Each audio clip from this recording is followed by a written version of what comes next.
পুত্র যুবরাজ প্রেম কুমার যে অপরাধী করেছে, আমি পুত্র বলে তাকে কিছুতেই ক্ষমা করব না। আমি তাই কঠোর শাস্তি দেব। এই গেছিস সেনাপতিমান সিংহকে দরবারে পাঠিয়ে দে। আদেশ করুন মহারাজ। সেনাপতিমান সিংহকে দরবারে পাঠিয়ে দাও। পাহাড়ি মহারাজ তাই করো। বহুদিন পর সেনাগার থেকে কেন স্মরণ করেছে মহারাজ জানি না, জানি না। এই মুহূর্তে আমাকে কোন রাজ্যের যুদ্ধে যাত্রা করতে হবে বলুন মহারাজ, আমাকে কি করতে হবে? কোন রাজ্য যুদ্ধের যাত্রা করতে হবে না সেনাপতিমান সিংহ। তুমি কান খুলে শুনে রাখো, আমার একমাত্র পুত্র যুবরাজ প্রেম কুমারকে দিয়েছিলাম স্কুলে লেখাপড়া শিখেছি, শিক্ষায় মানুষকে সেই কিনা আমার বাড়ি কাজের মেয়ের সাথে পড়েছে আমাদের মেলামেশা। তাই তুমি যেখানে যে অবস্থায় পাবে গুহার শৃঙ্খল পরিহার করে জয় সামনে আমার রাজ হাজির। তাই হবে মহারাজ। এই আমি আপনার আদেশ মাথায় নিয়ে যুদ্ধ উল্টার মতো ছুটে যাবো ওই প্রজা মহলে। তারপর প্রজা মহলটা আমি তন্ন তন্ন করে খুঁজে দেখবো। যদি তাকে সেখানে খুঁজে পাওয়া না যায় তাহলে রাজ্যের এই প্রান্ত থেকে অপর প্রান্ত পর্যন্ত ঘুরে দেখবো। সেখানে জয় অবস্থায় তোমাকে পাবো, সেখান থেকে লোহার শৃঙ্খল নিয়ে আমি নিয়ে আসবো আপনার মহারাজ। যুবরাজ প্রেম কুমার একমাত্র আপনার স্নেহের পুত্র, তাকে শৃঙ্খলিত করে আনাটা ভালো দেখায়নি। তাকে সম্মানের সহিত আনাটা অনুরোধ করছি মহারাজ। অনুরোধ মন্ত্রী মহাশয়, আপনি আমাকে অনুরোধ করছেন যুবরাজ প্রেম কুমারীকে ক্ষমা করে দিতে। আমি এই রাজ্যের ভাগ্যদাতা, আমি এই রাজ্যের রাজা বিজয় সিংহ, আর সে আমার একমাত্র পুত্র যুবরাজ প্রেম কুমার সেই যে অপরাধী করেছে।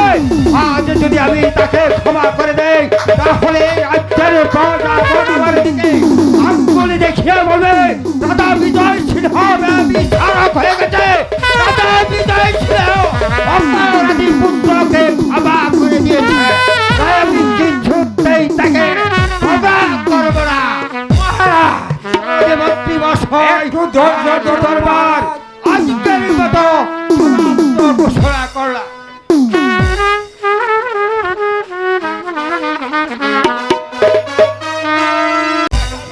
একে কুমার বলেছিল প্রতিদিন সে আমার সঙ্গে এই কদমতলায় দেখা করবে, কিন্তু কই তার তো আসার কোনো নামই নেই।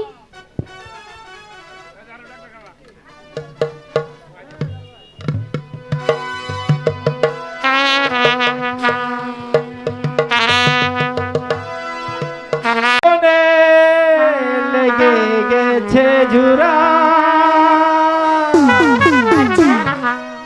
দুটি বুকে একই জ্বালা পুরা প্রেম এমনই তো হয়, এমনই তো হয় প্রেম, এমনই তো হয়, এমনই তো হয়।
জ্বালা পুরা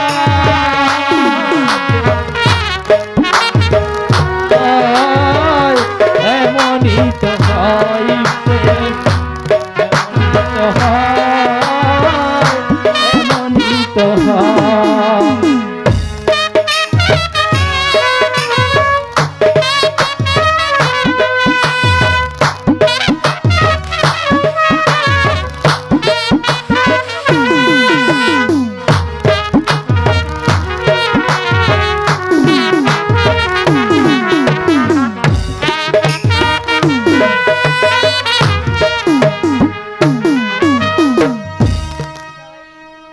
কুমার, আমি তোমার গান শুনে মুগ্ধ হয়ে গেছি। সত্যি বলছো আলো? সত্যি সত্যি তিন সত্যি।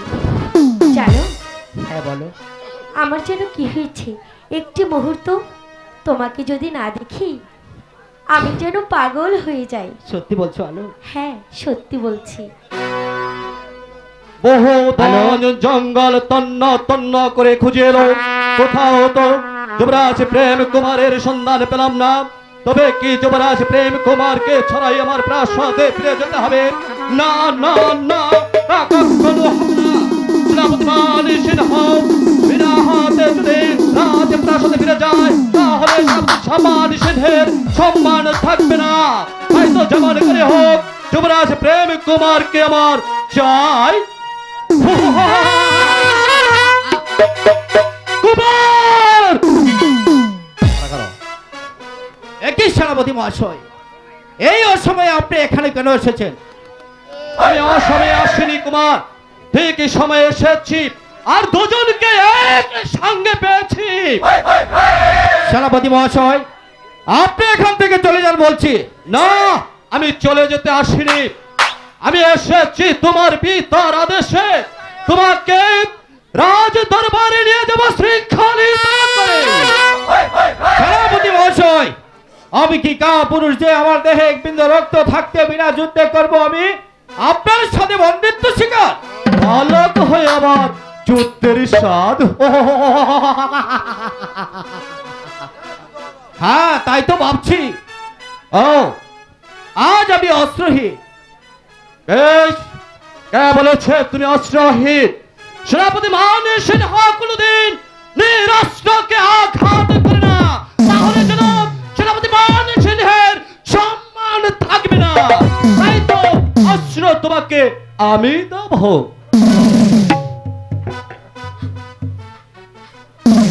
এই নাও কুমার তোমার অস্ত্র, এবার হয়ে যাক তোমার বেশ। বলের পরিচয়।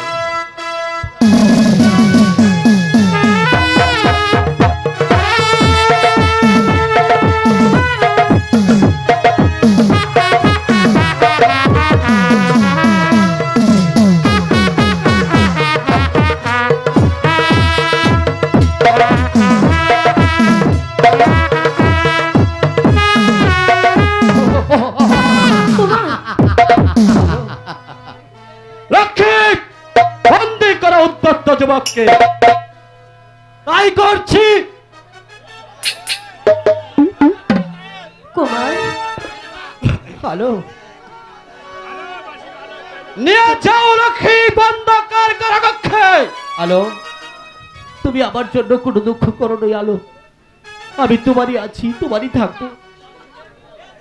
ঠিক সময় আমি আবার তোমার কাছে চলে আসবো আলো। সত্যি বলছেন কুমার? সত্যি বলছি আলো। সেনাপতি মহাশয়, আপনার দুটো পায়ে পড়ে বলছি, কুমারের হাতের বন্ধন আপনি খুলে দিন। প্রয়োজনে আপনি আমাকে বন্দি করুন। না, তোমাকে আমি বন্দি করতে পারি না। তোমার যে অপরাধ করেছে তার শাস্তি তাকে পেতেই হবে। নিয়ে যাও রক্ষিত। Kumar, hello, hello. আর সেনাপতি মহাশয়, আপনিও জেনে রাখবেন, যেদিন এই সমস্ত রাজ্যের ভার আমার হাতে চলে আসবে, সেদিন এর বিচার আমি কড়াই গন্ডায় আদায় করে নেব। তবে আমার নাম বিধায় যুবরাজ প্রেম কুমার আলো কুমার আলো কুমার আলো, তুমি কোনো দুঃখ করো না আলো, আমি যে তোমারই আছি আলো। নিয়ে যাও রাখি। শোনো কুমার, সেই সুযোগ হয়তো তোমার জীবনে আর কখনো নাও আসতে পারে। আর তুমি শোনো সুন্দরী, তোমার এই ভুবন বোলানো রবিকে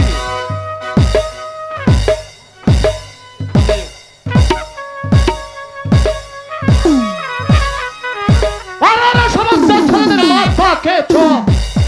শুধু তাই নয়, শেষ পর্যন্ত তুমি আমাদের কুমারের মাথা পর্যন্ত নষ্ট করে দিয়েছ।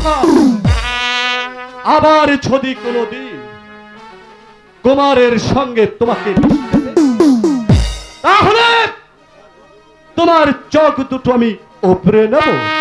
কথাটা মনে থাকে যেন। এই হচ্ছে সেনাপতি মান সিংহের কথা। ওগো ঠাকুর, এই কুমার এখন কিভাবে ছাড়া পাবে আমি জানি না। আমার জন্য আজ কুমার বন্দি। ওগো ঠাকুর, তুমি কুমারের সহায় থেকো।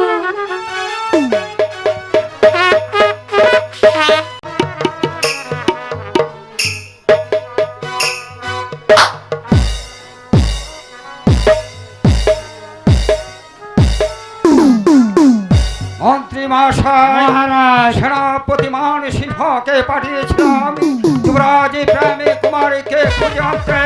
তাহলে কি যুবরাজ প্রেম কুমারকে এখনো সেনাপতি মান সিংহ খুঁজে পাচ্ছে? আমিও তো তাই ভাবছি মহারাজ।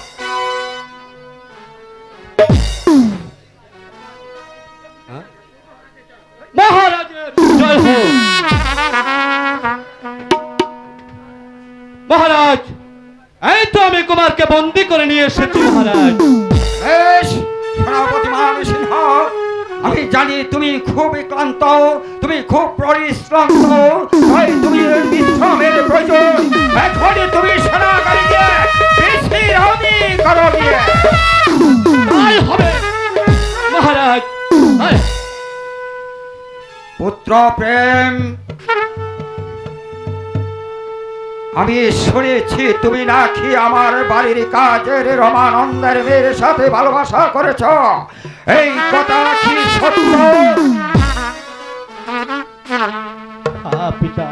বলো, থামলে কেন? বলো।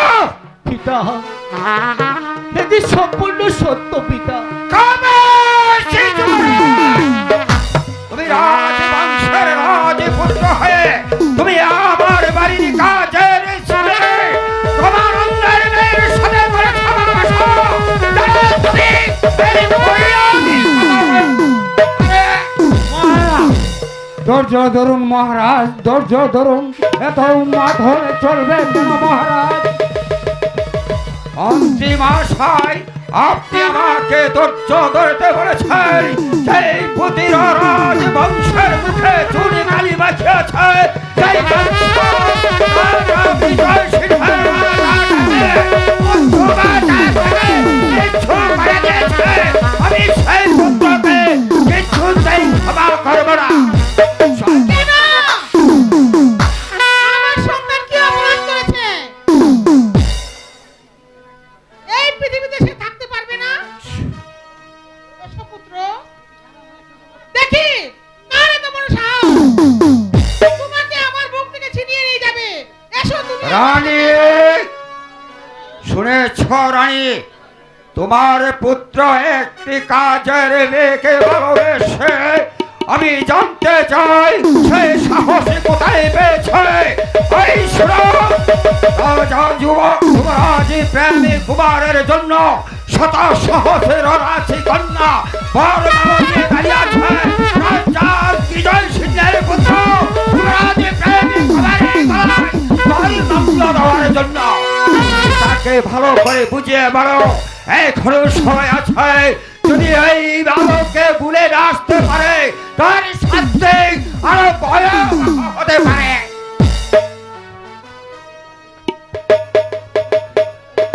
মহারাজ মহারাজের আদেশ স্ত্রী কন্যা খেয়ে নিয়ে রাজ্য থেকে চলে যেতে হবে। বলে দাও ঠাকুর, তুমি আমায় বলে দাও ঠাকুর, আমি কি করব?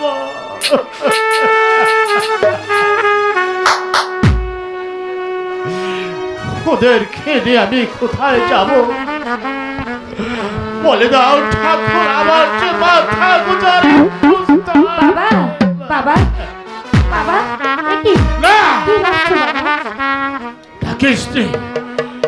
তুই আমায় খেয়ে বাবা বলে ডাকিস নে, পোড়ামুখী। কেন তোর মুখ আমি দেখতে চাই না, তুই আমার সম্মুখ থেকে চলে যা। কেন বাবা কেন? আমি কি করেছি?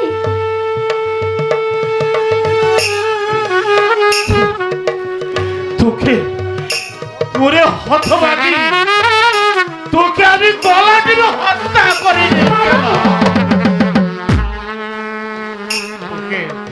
তোকে আমার ছোট্টবেলায় গলা টিপে মেরে ফেলা উচিত ছিল। বাবা তুমি আমাকে এমন তুই আমাকে করছো ডাকিস কেন? না, তুই আমাকে ডাকিস না পোড়ামুখী। তুই নষ্ট হয়ে গেছিস। বাবা তোর জন্য আজ আমাদের সকলকেই ওই জেলে যেতে হবে। কি বলছো ভাই? না, সব একসাথেই মরবো। ঠিকই বলেছ লীলাবতী, তুমি ঠিকই বলেছ। তোমার মেয়ের জন্য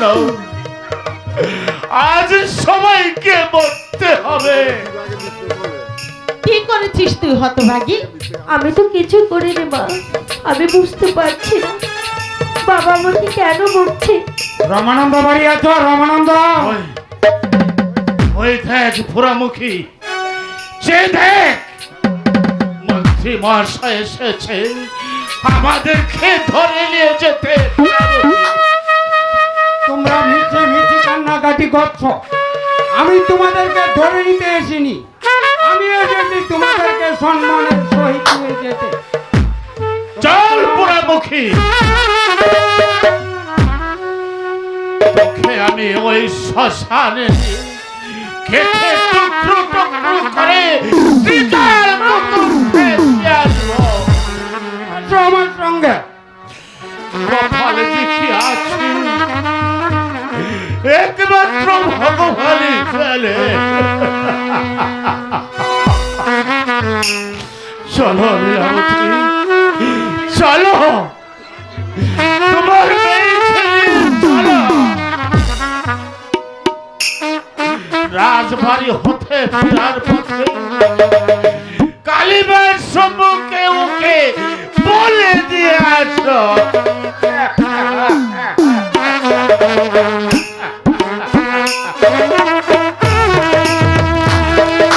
থেকে পাঠিয়েছি, এখন পর্যন্ত ফিরে আসছে না। আমি তো কিছু বুঝতে পারছি না। আমিও তো তাই ভাবছি মা। রান্না, রানীমা, এই তো আমি সবাইকে নিয়ে এসেছি। এসো রমানন্দ। বলুন রানীমা, বলুন আমাদেরকে কেন ডেকেছেন রানীমা? আমরা কি অপরাধ করেছি? না ভাই রমানন্দ, আপনারা কোনো অপরাধ করেনি। তাহলে আমি চাই আমার পুত্র প্রেম কুমারের সাথে মা আলোর বিয়ে দিতে। না, রানীমা, তা হতে পারে না। এ যে আকাশ কুসুম কল্পনা, আমরা যে গরিব মানুষ। সেজন্য আপনাকে ভাবতে হবে না। এসো মা আলো।